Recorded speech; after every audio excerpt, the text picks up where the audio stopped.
성경에 기록된 많은 비유 중에 목자와 양의 비유만큼 친숙한 것은 없을 듯합니다. 그만큼 성경 문화에서 목자와 양은 일상적이면서도 하나님과 우리의 관계를 탁월하게 설명해 주는 비유죠.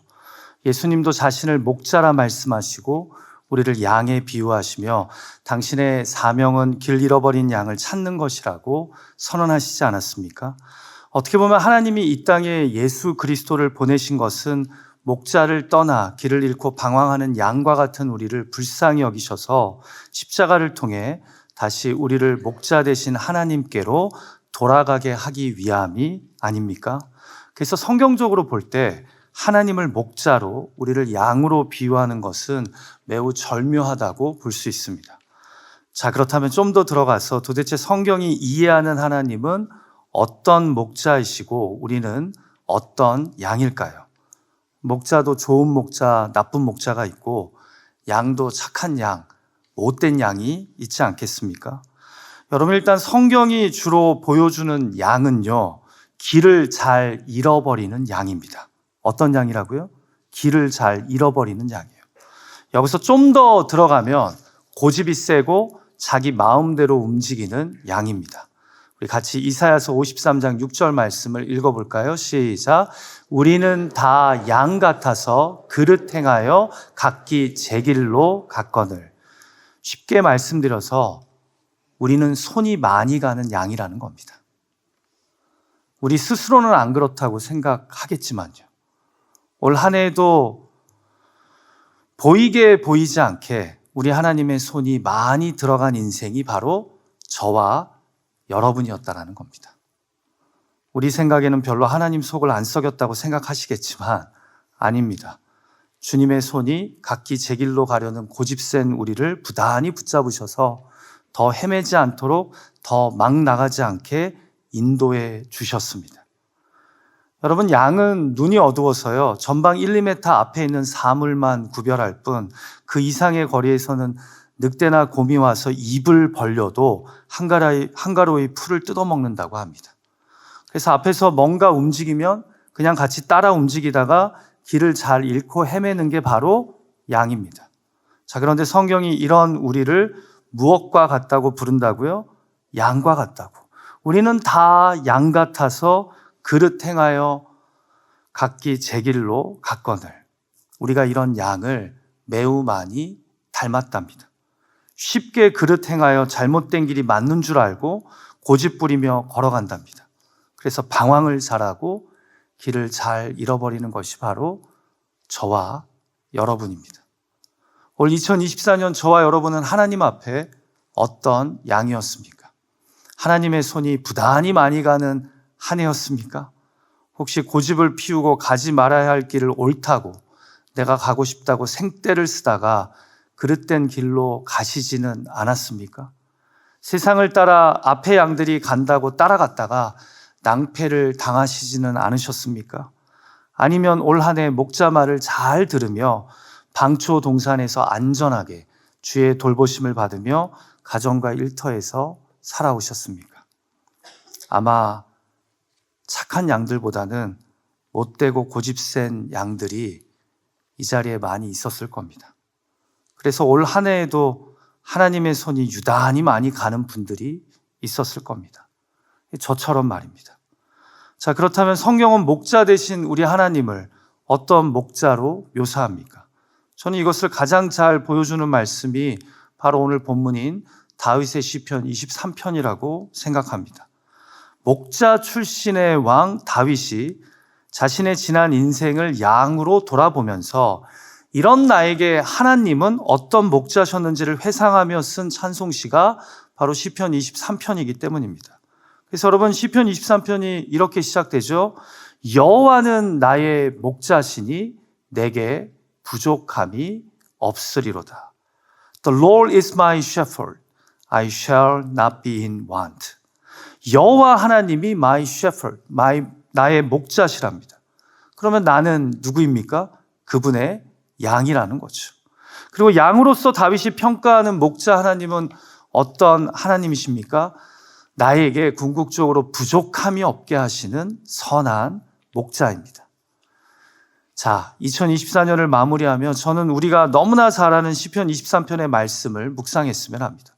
왜냐하면 올 한 해 내가 하나님 앞에 어떤 양이었든 하나님이 나에게 어떤 목자이신가를 되새기며 2024년을 마무리했으면 하기 때문입니다.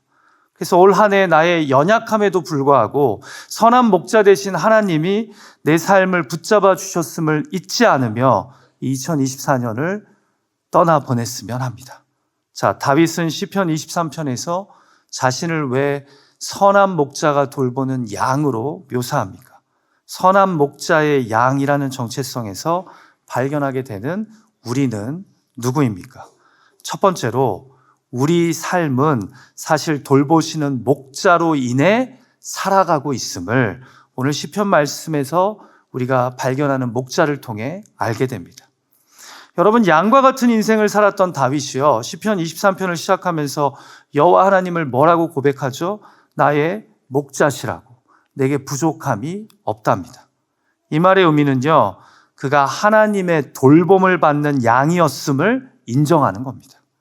하나님 없이 내가 내 인생 마음대로 살 수 있었던 것 같은데 살아보니 그렇지 않다는 겁니다. 사실 나는 하나님의 돌보심이 필요한 존재라는 거죠. 그리고 선한 목자 되신 하나님의 돌보시는 손길이 사실 내 삶 가운데 있었다는 겁니다. 여러분, 이것은 하나님이 누구신지를 알려주는 동시에 그분의 돌봄 안에 있는 우리의 정체성을 설명해 줍니다. 내 삶 속에 보이게 보이지 않게 그분의 손이 나를 돌보고 계심을 인정하는 겁니다. 그래서 본문 2절에서 그분의 돌보심을 시적으로 이렇게 묘사해요. 같이 한번 읽어볼까요? 시작. 그가 나를 푸른 풀밭에 누이시며 쉴만한 물가로 인도하시는 도다. 여러분, 시편 23편을 잘 묵상하는 방법은요, 이 편을 읽으면서 계속 나를 양이라고 생각하셔야 돼요. 양과 목자의 관계에서 이 시편을 읽으면 은혜가 많습니다. 자, 우리는 우리가 부지런하고 잘나서 잘 먹고 잘 사는 것 같지만 사실은 목자 되신 하나님이 때가 되면 나를 푸른 풀밭에 데려가 먹게 하시고 또 때가 되면 나를 쉴만한 물가로 인도하셔서 내 목을 축여주신 겁니다. 아까 말씀드렸죠? 손이 많이 가는 양이라고. 아마 하나님도 우리 개개인의 삶을 보시면서 이런 이야기를 하시지 않을까 싶습니다.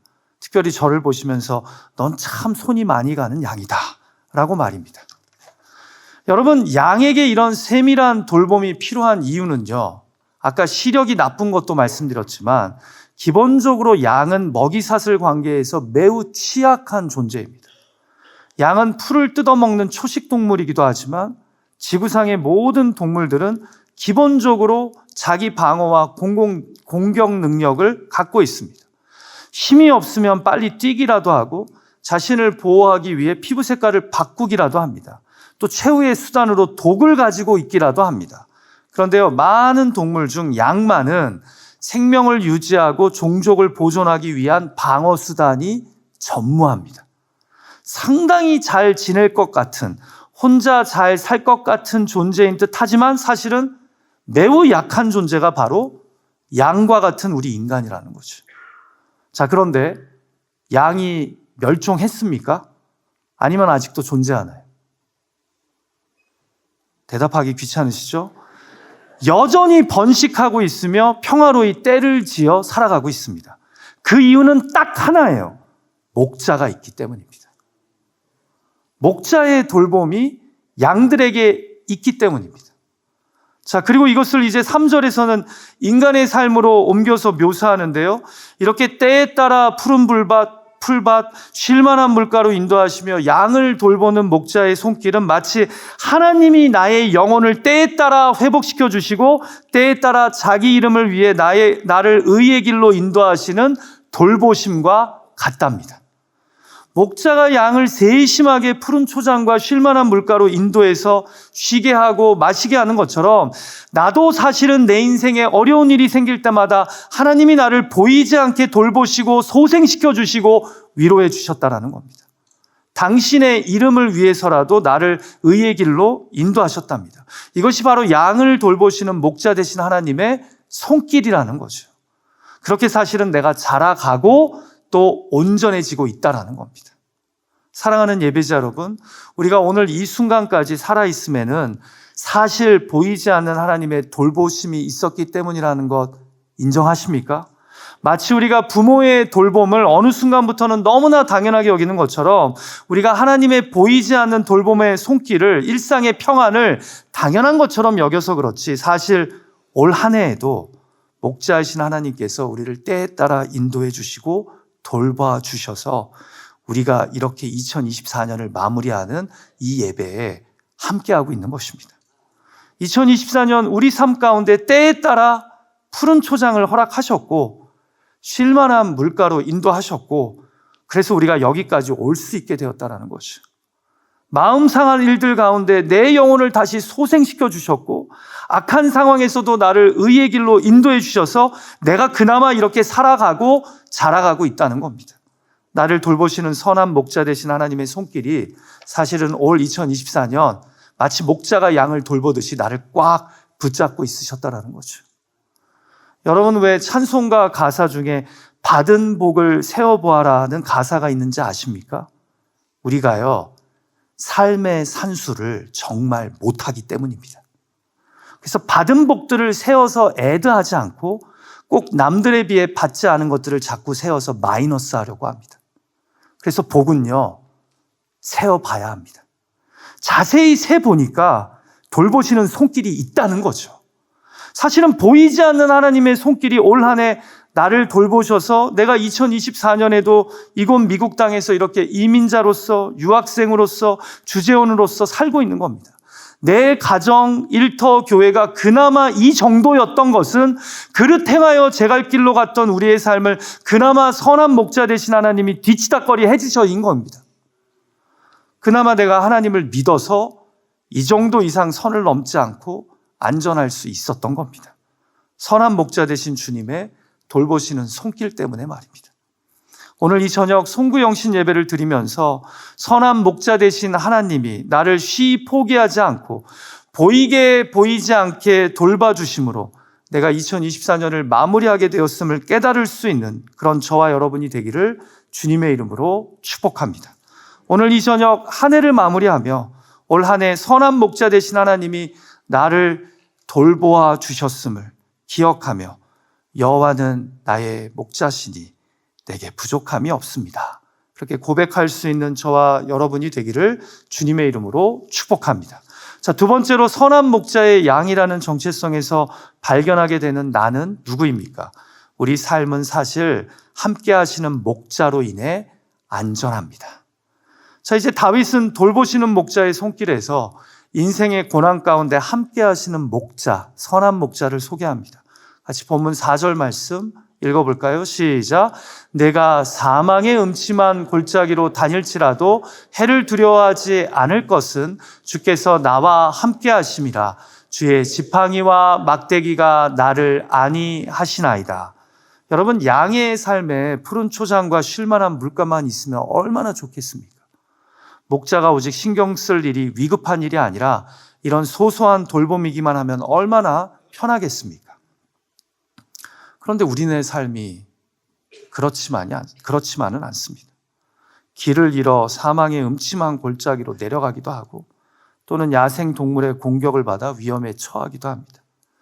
여기 계신 분들 중에 올 2024년이 그런 한 해였다라고 생각하고 고백하는 분들이 계실 겁니다.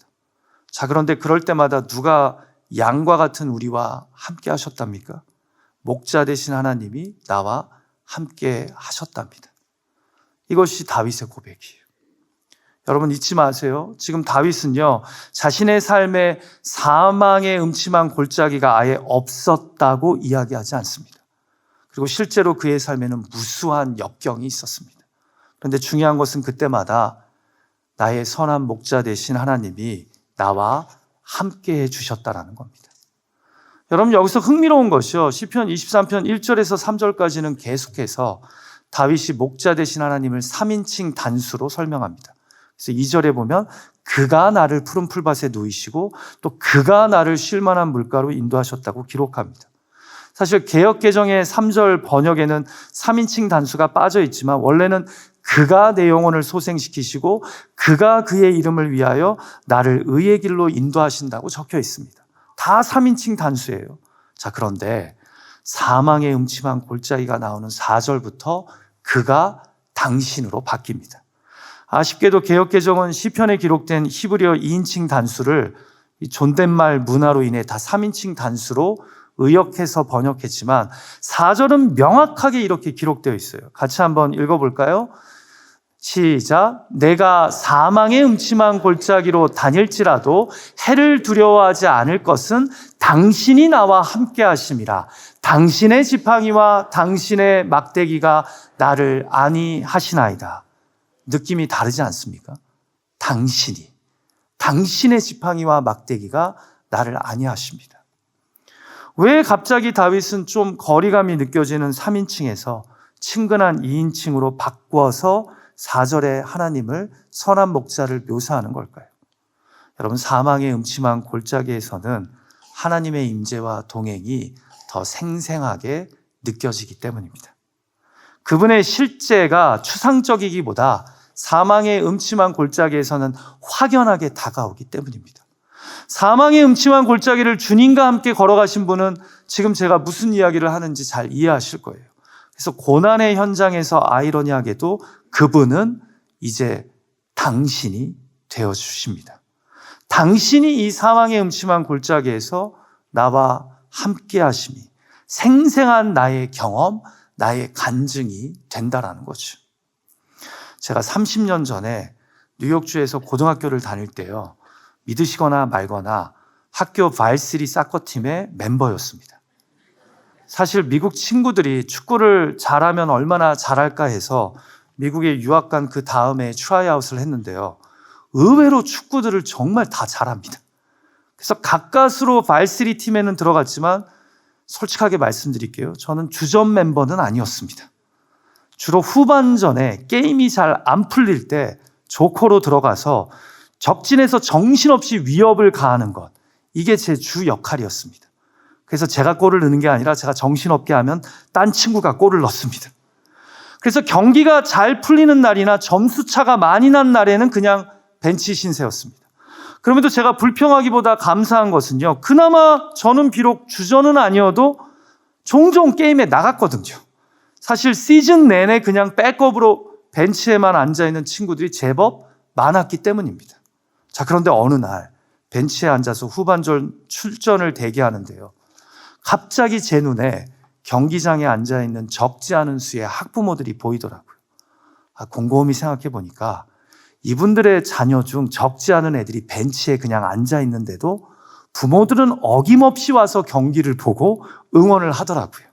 자기 자녀가 게임에 뛰지 않아도 나와서 자녀가 속한 팀을 열심히 응원하고 팀이 이기면 시합이 끝난 뒤에 뛰지도 않은 자녀에게 가서 잘했다, 굿잡 격려하면서 같이 기뻐하더라고요. 여러분, 여기에는 뭐가 있는 거예요?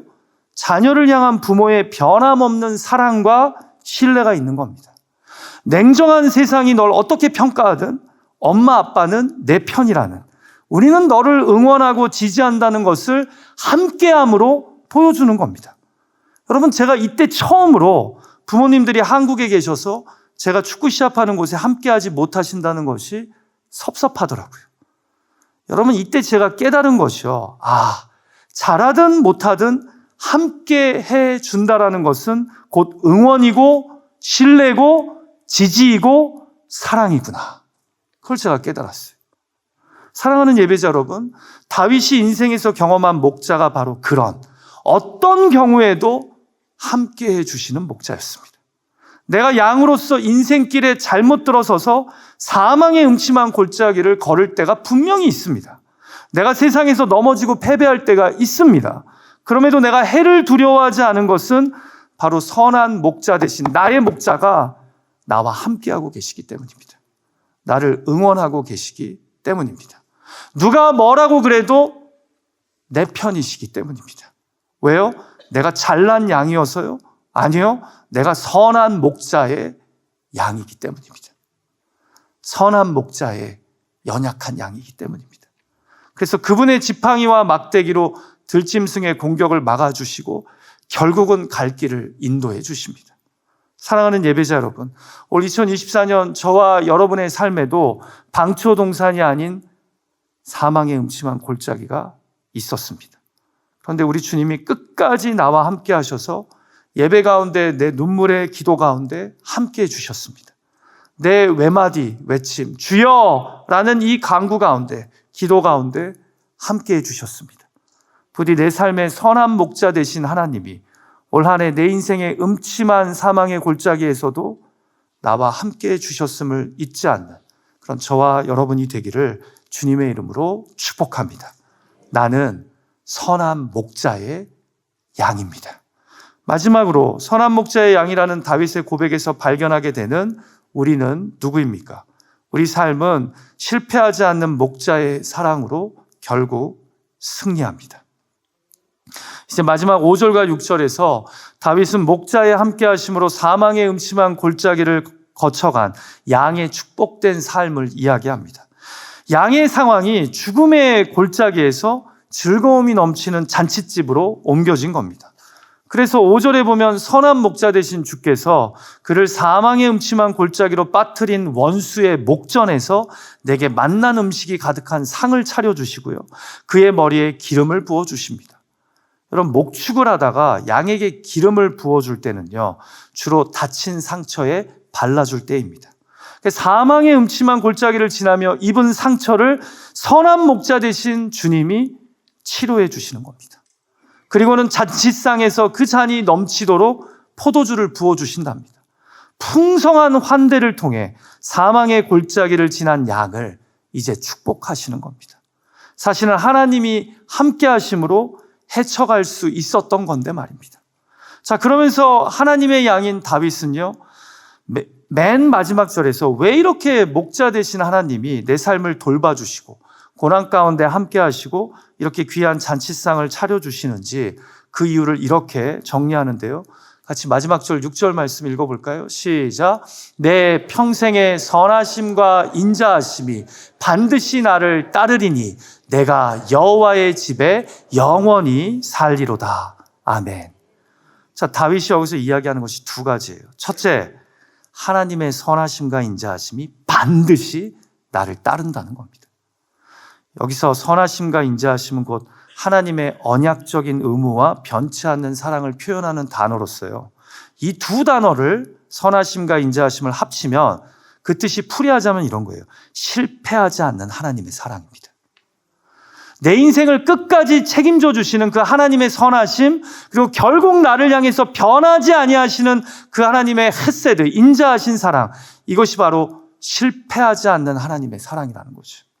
자, 그런데 이 실패하지 않는 하나님의 사랑이 내 평생의 나를 따른다고 하는데, 이 양을 따른다고 하는데, 여기서 따른다로 번역된 히브리어 동사가 매우 강렬한 동사입니다. 히브리어로 라다프라고 하는 동사인데 그 뜻이 to pursue, to chase라는 뜻을 갖고 있어요. 그러니까 이 하나님의 선하심과 인자하심, 실패하지 않는 사랑이요, 나를 추격한다라는 거예요. 나를 쫓아온다라는 거예요. 다윗이 자신의 삶을 돌아보니까 마치 양이 무리 속에 있다가 대열을 이탈해서 다른 쪽으로 정신없이 막 가고 있어요. 지가 옳다고. 그러면 목자가 어떻게 해요? 쫓아간다는 겁니다. 추적해 간다는 겁니다. 그렇게 여호와의 실패하지 않는 사랑이 나를 평생 쫓아왔다고 지금 다윗이 고백하는 거예요. 그래서 내가 주님의 세밀한 돌보심을 사망의 음침한 골짜기에서 함께하는 은혜를 경험했다는 거죠. 그래서 지금 이렇게 추격하시는 하나님의 실패하지 않는 사랑으로 인해 내가 이렇게 잔치집에서 융숭한 상을, 넘치는 잔을 대접받고 있다는 겁니다. 여기서 왜 반드시 추격한다는 의미의 동사를 썼을까요? 목자가 나를 포기하고 안 따라온다라고 느낄 때가 있기 때문이에요. 그러나 다윗이 경험한 이 선한 목자는 반드시 추격한다는 겁니다. 반드시 쫓아온다는 겁니다. 실패하지 않는 사랑으로. 두 번째, 이로 말미암아 내가 여호와의 집에 영원히 거한답니다. 이것은 1차적으로 양의 의미에서 이야기하면 목자의 안전한 우리 안에 내가 영원히 거한다는 거죠. 이 선한 목자 때문에. 그런데 이것을 신구약적인 관점에서 우리에게 적용해 보자면 어떻게 돼요? 여호와 하나님의 집, 곧 저 천국에서 우리가 영원히 거하게 된다는 거죠. 무엇 때문에요? 하나님의 실패하시지 않는 사랑 때문에. 그 사랑이 나를 포기하지 않고 쫓아오기 때문에. 그 사랑이 십자가로 나를 추적하기 때문에 우리는 목자의 우리에 하나님의 집 천국에 영원히 살게 된다는 겁니다. 저는 한두 해 전부터 교인의 장례 예배를 인도하는 것이 참으로 힘들어지고 있습니다. 왜냐하면 이제는 소천하시는 분들이 저와 함께 신앙생활을 좀 하시다가 하나님의 부르심을 받는 경우가 많기 때문입니다. 그래서 임종 예배를 앞두고 가도 마음이 참 무겁습니다. 함께 예배했고 함께 새벽기도에 참여했고 함께 선교도 갔던 분이기 때문에. 그런데요, 제가 임종 예배 때 자주 읽어드리는 말씀이 바로 오늘 본문인 시편 23편입니다. 병상에 누워있을 때는 아무래도 잘 아시는 말씀을 나누는 것이 좋기 때문입니다. 그런데 이 말씀이 참 위로가 되는 것이요. 지금 죽음을 코앞에 둔 분들에게는 이 상황이 바로 다윗이 고백하는 사망의 음침한 골짜기 아니겠습니까? 그런데 이 사망의 음침한 골짜기를 지난 후에는 무엇이 기다리고 있습니까? 여호와의 집이 기다리고 있습니다. 그 집에서의 기쁨의 잔치가 우리를 기다리고 있습니다. 나를 추격해 오시는 하나님의 실패하지 않으시는 사랑, 그 십자가로 인해 내가 여호와의 집에 영원히 거하리로다. 그게 우리에게 위로가 되는 거죠. 그게 우리로 이 힘든 삶을 감당하게 하는 소망인 거죠. 결국 우리의 삶이 이 실패하시지 않는 하나님의 사랑으로 십자가로 인해 승리한다는 것, 우리가 이것을 붙잡고 다시 일어나야 하지 않을까요? 그렇게 2024년을 떠나보내고 다시 주 안에서 소망하며 2025년의 문을 열어야 하지 않을까요? 실패하시지 않는 하나님의 사랑이 반드시 나를 추격하고 있음을 믿고 기억하면서 말입니다. 말씀을 마칠까 합니다. 저는 우리의 연약함에도 불구하고 올 2024년 선한 목자 되신 우리 주님이 우리 삶을 붙잡고 계셨음에 감사드립니다. 잊지 마십시오. 우리 삶은 사실 보이지 않게 돌보시는 목자로 인해 살아가는 겁니다.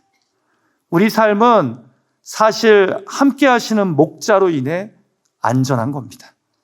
우리 삶은 실패하지 않는 목자의 사랑으로 결국 승리할 겁니다. 이 저녁 송구영신 예배를 드리며 우리를 향한 주님의 실패하지 않는 사랑을 보여주신 그 예수 그리스도의 십자가를 기념하는 성찬 예식을 갖겠습니다. 부디 이 예식 가운데 2024년의 삶을 위로하시고 2025년을 소망하게 하시는 주님의 은혜가 함께하기를 간절히 소망합니다. 주님의 실패하지 않으시는 사랑은 지금도 계속해서 우리 삶을 추격하고 있는 줄 믿습니다. 같이 기도하죠.